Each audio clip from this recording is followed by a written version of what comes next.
Assalamualaikum warahmatullahi wabarakatuh. Pada pertemuan hari ini kita akan membahas PPh pasal 22. Adapun definisi dari PPh pasal 22 adalah bentuk pemotongan atau pemungutan pajak yang dilakukan satu pihak terhadap wajib pajak dan berkaitan dengan kegiatan perdagangan barang gitu.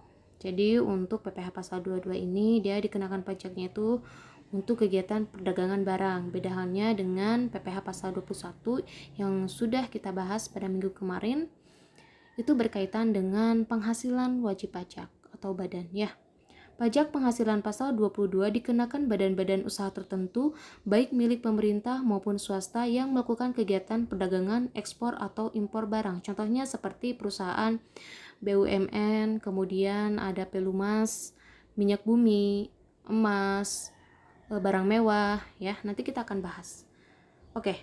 Mulai tahun 2015, pemerintah menunjuk wajib pajak badan yang melakukan penjualan barang yang tergolong sangat mewah untuk menjadi pemungut PPh pasal 22. Kemudian PPh pasal 22 yang diterapkan terhadap wajib pajak yang tidak memiliki NPWP, tarif pajaknya tinggi yaitu sebesar 100% apabila tarif yang diterapkan terhadap wajib pajak yang dapat menunjukkan NPWP. Jadi untuk wajib pajak yang tidak memiliki NPWP tarifnya yaitu sebesar 100%. Beda halnya dengan wajib pajak yang dia memiliki NPWP. Jadi ada tarif pajak tertentu yang sesuai dengan yang sudah diterapkan ya. Sama halnya dengan PPh pasal 21. Jadi ketika wajib pajak tidak memiliki NPWP, otomatis tarifnya itu lebih tinggi dibanding dengan wajib pajak yang memiliki NPWP. Kemudian PPh pasal 22 dapat dikenakan saat penjualan maupun pembelian barang. Nah, di sini ada pemotong PPh pasal 22. Ya. Di sini ada bendahara dan badan-badan. Kalau untuk Badan Devisa dan Direktorat Jenderal Bea dan Cukai, dia itu pemotong PPh-nya atas impor barang dan ekspor komoditas tambang, batubara, mineral logam, dan mineral bukan logam, begitu. Kalau misalnya di sini bendahara pemerintah dan kuasa pengguna anggaran atau KPA, dia pemotong PPh-nya, PPh pasal 22 itu berkenaan dengan pembayaran atas pembelian barang.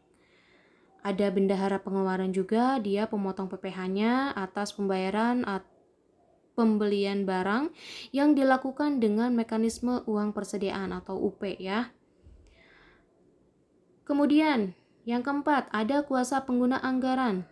Pembayaran atas pembelian barang yang kepada pihak ketiga yang dilakukan dengan mekanisme pembayaran langsung gitu.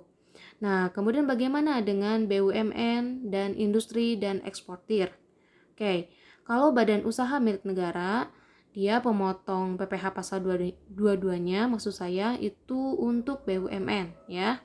Misalnya ya tadi perusahaan Pertamina, kemudian Garuda Indonesia itu kan adalah perusahaan yang termasuk dari anak-anak BUMN. Oke. Kemudian ada badan usaha dan BUMN hasil restrukturisasi maksud saya, maaf. Kemudian yang terakhir badan usaha tertentu milik BUMN ya. Ya seperti anak-anak perusahaan BUMN kan banyak, ada beberapa. Nanti kita akan lihat ada beberapa anak perusahaan BUMN-nya. Oke, untuk selanjutnya silakan saudara dibaca saja yang di bawahnya ya. Oke, kita next saja. Nah, di sini kalau wajib pajak badan atau perusahaan swasta, siapa pemungut PPh pasal 22-nya? Ada industri atau badan. Ini pemungut PPh pasal 22-nya atas pembelian komoditas tambang batubara, mineral logam, dan mineral bukan logam dari badan atau orang pribadi pemegang izin usaha pertambangan gitu.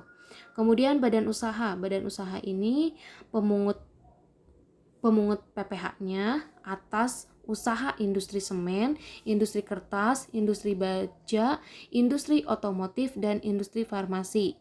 Nah, ini usaha industri semen ini ya, itu atas penjualan hasil produksinya kepada distributor di dalam negeri gitu.